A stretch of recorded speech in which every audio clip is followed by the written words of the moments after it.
In 2016, I performed at South by Southwest, and a man asked me, "What kind of drugs do you do?" And when I asked him why, he said, "Because you might get invited to a party or a studio session where they're doing something harder than what you're doing, and you got to say yes." I said, "Why I got to say yes?" He's like, "Because you don't want them to not invite you no more, or for them to kick you out the session or the party."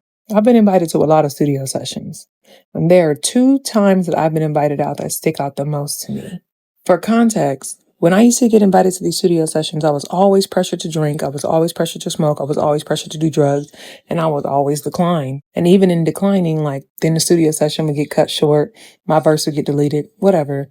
It would just be what it is. It was usually because I was eating up they rappers and they was feeling jealous about it, but mostly because I was saying no to a lot of stuff. The two nights that stick out to me are when I attended a studio session with my friend who got invited out by a handler of a really important rapper. And if you don't know what a handler is basically the person that does the recruiting for the artist. Whether they're recruiting the girls, the drugs, whatever, they do the recruiting. Now hold up. This female comes out of the dark and she basically exposed one of her experience that she had at a party. Now listen, I want you guys to listen fully to what she has to say because I want you guys to realize that these things have been happening for the longest of times. Also, remember to drop a like and subscribe. Drop a like and subscribe, show some love. Now I'm going to play the full clip, and as I ask, please listen fully and listen thoroughly to what she has to say. We go to this studio session, and when we come in, half the girls in the room are passed out. And sometimes a dude will come out of the recording studio, grab a girl by her hand and take her into a back room. And me not wanting to be pulled into a back room, I was like, let me just go in the kitchen and make some coffee because it is like 3:30 in the morning. The rapper himself, who the studio session for, wasn't even drunk or inebriated, really. He seemed pretty coherent.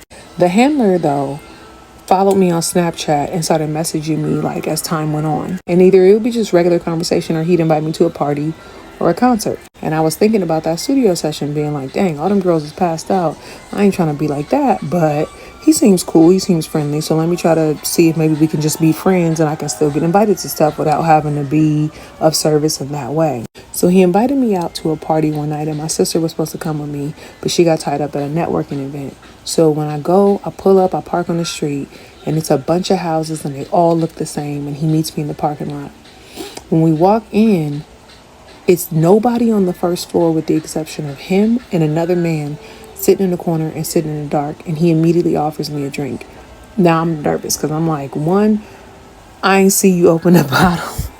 I didn't see you open that bottle, but something's telling me not to take this drink. I didn't say that, but I was like, oh no, I already drank. Oh, I'm so lit.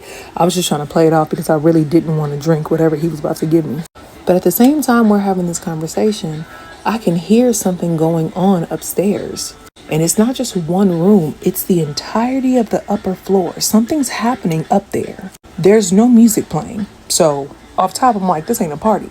But there's something happening in multiple rooms on the upper floor, and I can hear it.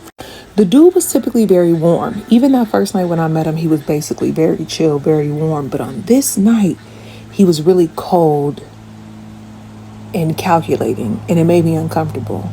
So I was like, oh, you know what? I got a bottle in the car. We can crack that open. Woo. I'll be right back. So I kind of tiptoe out and I close the door behind me, and then I hear the door open behind me, and I glance over my shoulder and he's following me out. And I was like, oh no, I got it. I'm good. I'll be right back.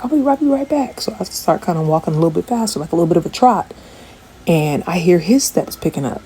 So I basically just run to my car and dip out. Because I'm like, I'd rather be wrong about being chased than be right about being chased. I think about those 2 nights and I think about all the mini studio sessions that I attended.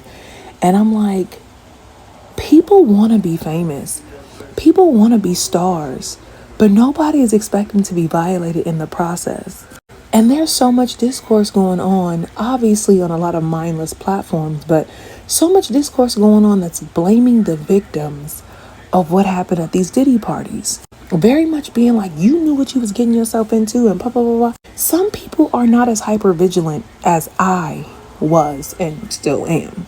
I don't say yes to everything that's handed to me. I don't accept all drinks. I have never been that person. But some people just go to a party expecting to have a good time. They're not expecting to be violated. And as an autistic person, I also think it's weird how many people forget how demanding social norms are.